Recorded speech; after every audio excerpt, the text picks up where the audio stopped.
Hello guys, it's review time here on the Film Scene Investigation channel. Thank you so much for checking out this video. In today's review, I'm going to be taking a look at the 1999 Nicolas Cage movie, 8mm. I'm a big fan of Nicolas Cage. I've seen, a large majority of his movies over the years, but this one had escaped me. So, looking forward to taking a deep dive and talking about this today. Just before we actually get into it, guys, if you haven't already, please do consider subscribing to the channel. All the support is greatly appreciated. So, 8mm from February 1999 was written by the screenwriter Andrew Kevin Walker and was directed by the late Joel Schumacher. Now, the film featured a stellar cast, not just including the likes of Nicolas Cage, but also from the late James Gandolfini and a very young Joaquin Phoenix. And I must say, it was the strong cast that prompted me to finally sit down and check it out. I've known about this movie for a long time, and when I think back, all of the promotional material that I saw over the years, it always featured Nicolas Cage. And I can understand that because obviously, he was in the lead role, but I had absolutely no idea that Joaquin Phoenix was even in this movie. It's also worth mentioning that, with Phoenix in his career, obviously he's now skyrocketed into the mainstream, winning an Oscar for playing the Joker. But, whenever he's in the topic of conversation, I never hear this movie 8mm ever mentioned. So in regards to the narrative, the movie followed the private investigator Tom Wells, who was a family man, lived in Pennsylvania, and he specialized in murder cases. He was hired to authenticate an 8mm reel of film that had been found in a businessman's safe.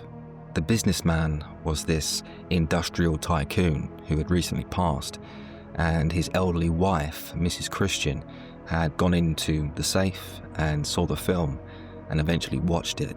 She was horrified to see what looked like a murder taking place of a young woman. She didn't know if it was genuine or not, but she certainly wanted to find out. Given the level of violence that was shown on this film, Mrs. Christian couldn't just, brush past it and forget about it. She needed to address it, and so she called in private investigator Tom Wells. Before he got to work, Tom had to actually sit down and view the footage to gain a full understanding of what he was dealing with.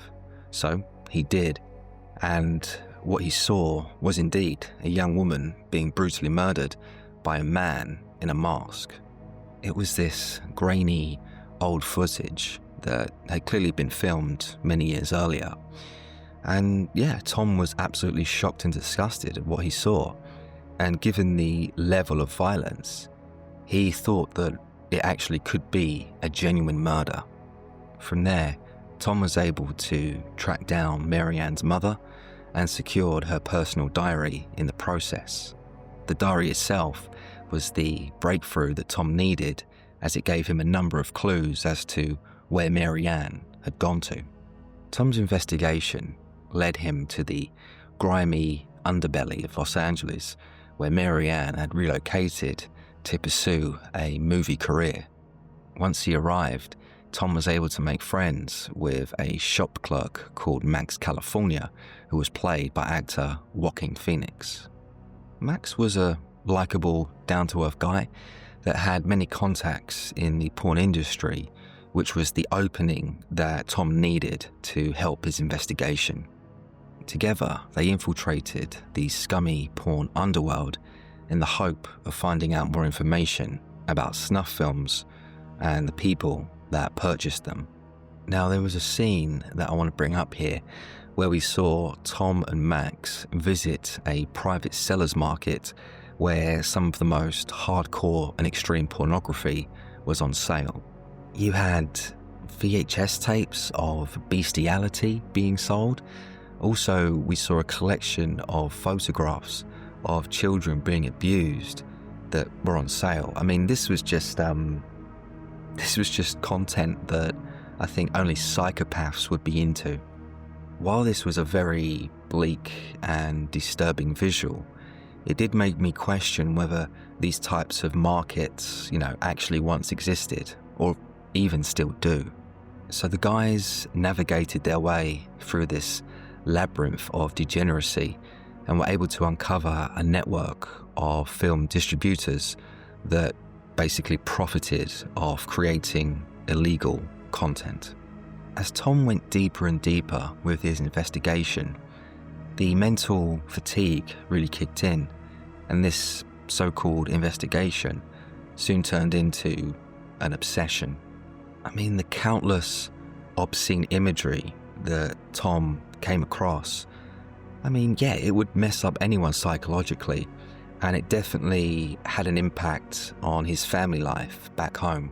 While Tom hit many road bumps and came to many dead ends during his investigation, he eventually found out that Mrs. Christian's dead husband indeed was involved with the snuff film that she saw.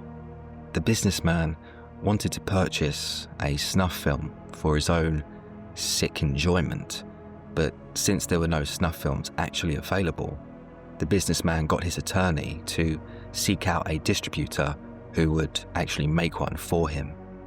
This was a sick revelation to, come across, and you had to feel bad for the elderly lady, Mrs. Christian, since, she had no idea all this was going on, and she had no idea that she was married to a perverted monster. So, let's delve deeper into this whole snuff storyline, as I found it very intriguing to say the least. The snuff film wasn't just a plot device. In actuality, it was a representation of the sick and twisted behaviour that people get up to behind closed doors. With the revelations over the Jeffrey Epstein scandal and its close ties to Hollywood coming to light, in some ways, this movie, 8mm, was kind of pioneering for a Hollywood blockbuster to explore such a depraved theme. At the time when this movie was being made, back in the 90s, the general public were completely unaware of the film industry's depraved, sick nature. But now we know different. This movie holds a lot more relevance. The links to Los Angeles and its film industry were very telling. It was kind of indirectly implied that Hollywood indeed is a dark place where you can purchase child pornography if you want to. That wasn't just a coincidence, Joel Schumacher, I feel, was, attempting to peel back the curtain just a little bit and expose some harsh truths. Of course, I'm talking about a movie here.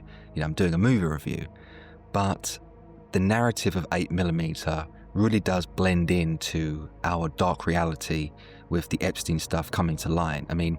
Fundamentally, Epstein was trafficking children to his private island, and basically the whole thing was a honeypot trap to compromise influential people, not just businessmen, actors, politicians, but also scientists as well.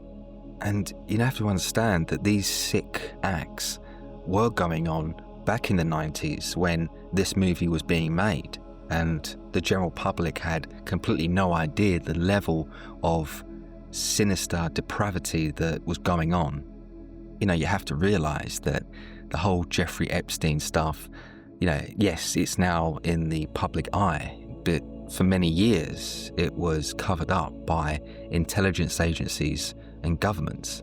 This whole thing was this spider web of depravity. Films like 8mm and Stanley Kubrick's Eyes Wide Shut, they tapped into the actual reality that we live in. They exposed what the elites and what the top 1% get up to behind closed doors. If I released this movie review, 7 or 8 years ago, I'd be deemed a conspiracy theorist, but the facts remain that this actually happened. And you've now got Donald Trump, the President of the United States, trying to cover it up. I mean, you just can't comprehend how deep this goes and how many individuals, influential people, celebrities and all sorts are involved in this. And while the perpetrators of the snuff film in the movie were these low-level scumbags, not these larger-than-life villains, you have to remember that the snuff film was specifically created for a very wealthy businessman.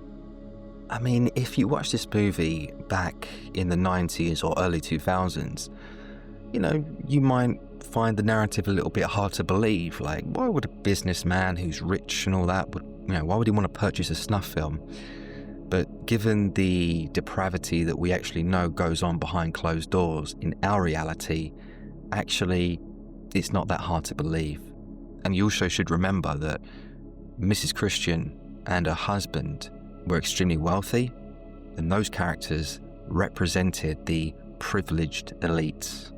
And of course, the movie could have gone a lot deeper in exposing the horrors of snuff and the whole child porn, all that, crazy stuff that goes on. But obviously, Joel Schumacher was limited by what he could show.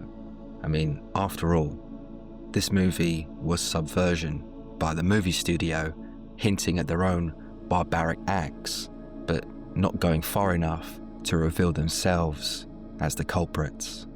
And talking of Joel Schumacher, it is worth noting that 8mm was the first film that he had directed following his critically panned Batman and Robin movie from 1997.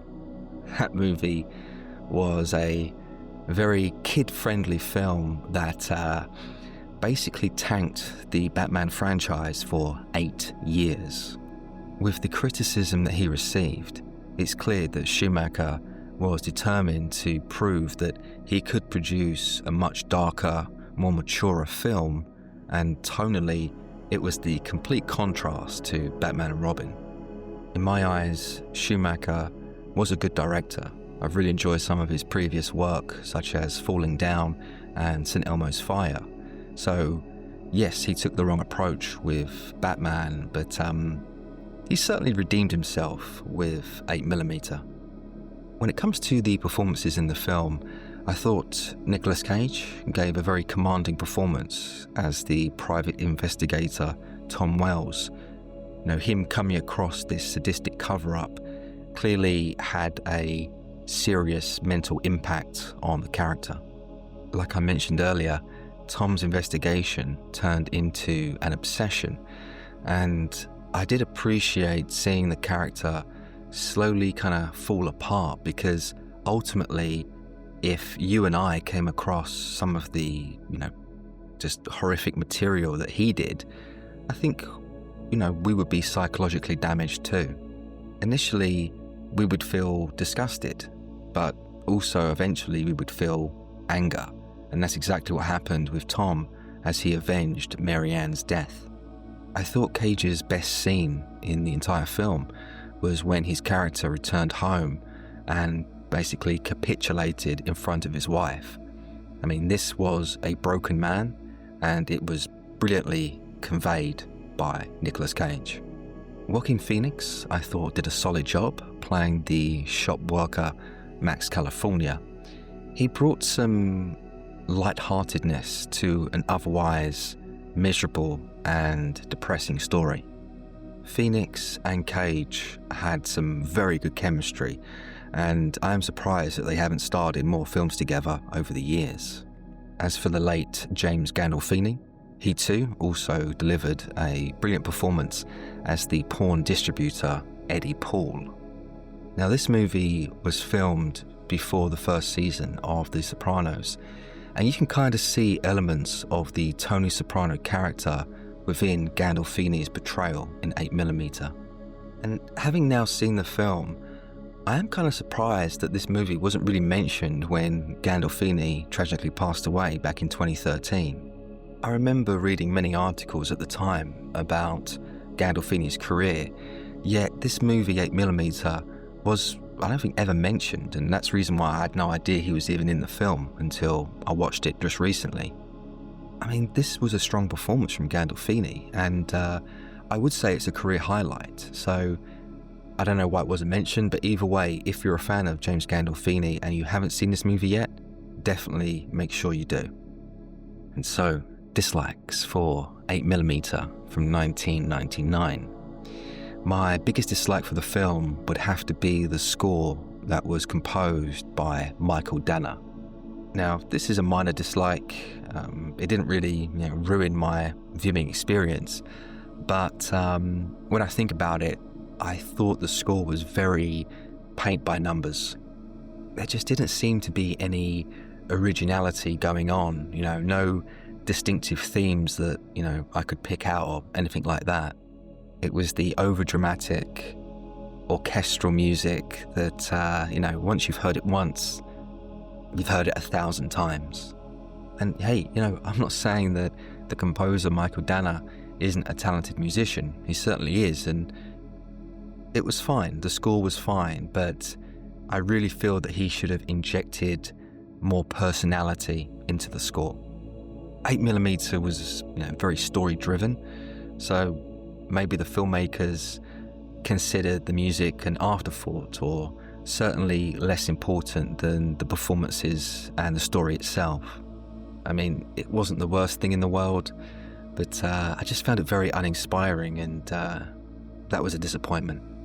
And so, ratings for 8mm from 1999.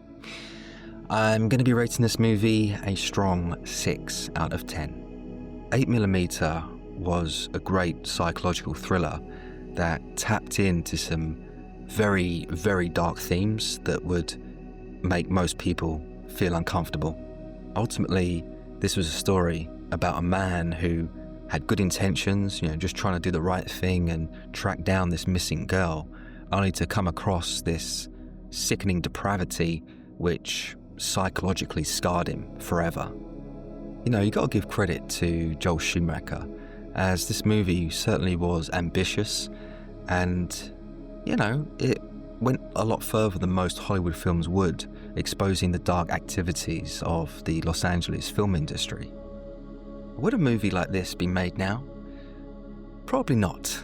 I mean, given the ongoing Jeffrey Epstein scandal that doesn't seem to want to go away, and all the revelations and debauchery that we've come across, all the secrets coming out of Hollywood. Fundamentally, we can like the Hollywood movies, of course, but basically the industry is run and has been run by monsters, pedophiles and what have you. And just looking at something like The Sound of Freedom, come out I think in 2023. I mean, no movie studio wanted to back that movie. That had to be independently funded. So, the writing's on the wall, and we all see it for what it is. If you guys have seen this movie, 8mm, please let me know your thoughts and memories in the comments section below. For those who haven't, it's a recommendation from me. If you're a fan of either James Gandolfini, Joaquin Phoenix, or Nicolas Cage, then I really feel that you will enjoy this movie. And well, that's all from me today, guys. I do hope you've enjoyed this review of 8mm from 1999. I'll be back next week, of course, with another cult movie review. Don't forget to like and subscribe, and of course, take care.